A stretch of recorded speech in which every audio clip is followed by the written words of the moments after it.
Gail Twersky Reimer's parents were Holocaust survivors, and she grew up hearing stories about how her mother helped other women live through the horrors of their concentration camp prison. Reimer became a professor of Victorian studies at Wellesley, but now her single-minded goal is to preserve the great contributions of Jewish women to history. To that end, Reimer founded the Jewish Women's Archive in Brookline, Massachusetts, hoping to set the record straight. Please welcome the visionary who is, in fact, preserving our history, Gail Reimer. You'll hold it. One of the great joys and rewards of my work with the Jewish Women's Archive is that in addition to making visible the invisible women in the past, we're seeking out and gathering the stories of women today.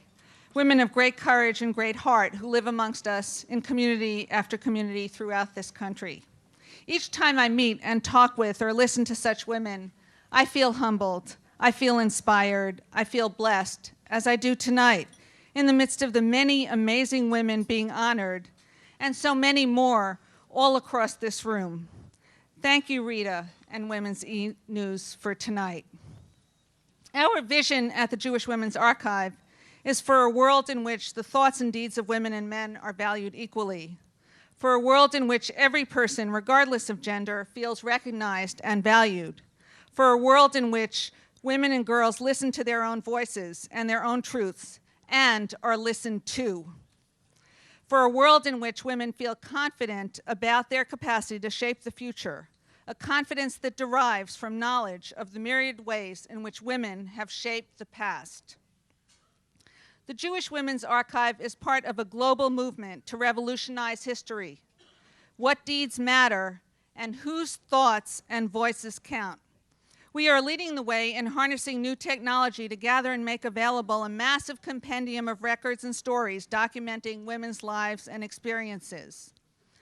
The poet Muriel Rukeyser once asked, "What would happen if one woman told the truth about her life?" Her answer, "The world would split open." Now just think what will happen when we have access to not one, but hundreds of thousands of women's truths. In closing, I want to acknowledge and thank all those board staff and friends of the Jewish Women's Archive without whom the dream could not have become a reality. In particular, my closest partners, Barbara Dofkin, the founding chair of the Jewish Women's Archive, and Nikki Newman-Tanner, the current chair, my husband Joe, and my two daughters, Tamara and Ziva, who are central to my determination to turn this dream into a vibrant and vital enterprise. Thank you.